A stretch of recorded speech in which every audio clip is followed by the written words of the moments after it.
En el siguiente video les vamos a hablar sobre la teoría del deterioro de los términos de intercambio. En ocasiones se sostiene que la argumentación estructuralista se refiere a la sobreabundancia y al escaso poder de negociación de la fuerza de trabajo, que son características de economías periféricas y los efectos que éstas tienen sobre sus salarios. En otras ocasiones se habla sobre la disparidad entre las elasticidades de ingreso de la demanda de importaciones de periferia y centro, de valor mayor que la unidad en la primera y menor que 1 en la segunda. Estos problemas se dan debido a que no existe una sola versión formal de los términos de intercambio. La versión contable de la teoría del deterioro es una formalización sobre el tema, pero no propone investigar las causas del mismo, sino las razones por las cuales este fenómeno implica la diferenciación del nivel del ingreso real medio entre periferia y centro. Otra versión es la versión de ciclos, que examina las causas del deterioro y la diferenciación de ingresos. Esta se basa en la creciente desigualdad entre salarios de la periferia y los salarios del centro. La tercera y última forma, que es la versión de industrialización, intenta conectar al deterioro y la diferenciación de ingresos con el proceso de industrialización de la periferia. Profundizando un poco la versión contable mencionada anteriormente, tenemos que el avance tecnológico es más rápido que la industria de los centros que en la producción primaria de la periferia. Además que la productividad aumenta más rápido en los primeros. La versión de ciclos plantea que durante las fases de expansión de la actividad económica, los términos de intercambio varían favorablemente a la periferia, pero empeoran las fases opuestas más que lo que habrían mejorado con anterioridad. Como punto de partida, se sostiene que las fluctuaciones cíclicas de la actividad económica se caracterizan por la discrepancia entre demanda y oferta global de productos terminados, y son provocadas por este desajuste. Por ahora podemos decir que centros y periferias son economías que cumplen funciones complementarias, pero que conforman un sistema que opera de manera diversa, postulando por la teoría tradicional de la división internacional del trabajo.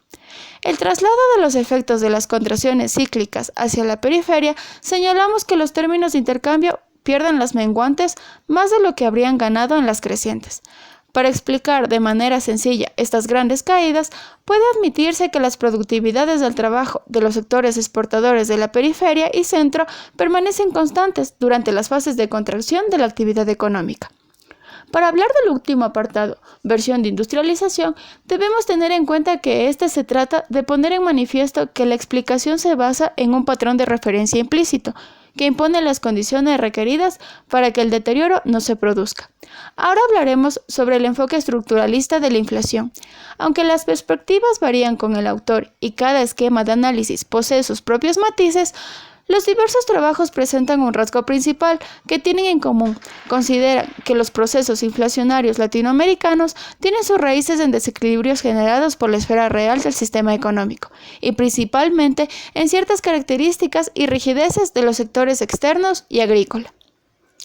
Desde la óptica estructuralista, se aduce que las políticas de estabilización inspiradas en la posición monetarista condujeron a la desaceleración del crecimiento y al aumento del desempleo.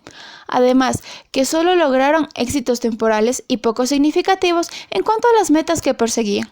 Desde el punto de vista estructuralista, nada asegura que un mecanismo aliado al manejo de política monetaria opere con fluidez, tal que se logre al mismo tiempo corregir las disparidades sectoriales de oferta y demanda, y así evitar cualquier trastorno del sistema económico. Para el proceso inflacionario, la inflación depende primordialmente de la magnitud de las presiones básicas y de la operación de los elementos sociopolíticos e institucionales, y secundariamente de los de propagación. Los elementos que se denominan sociopolíticos e institucionales obran en el sentido de presionar en favor de las mismas.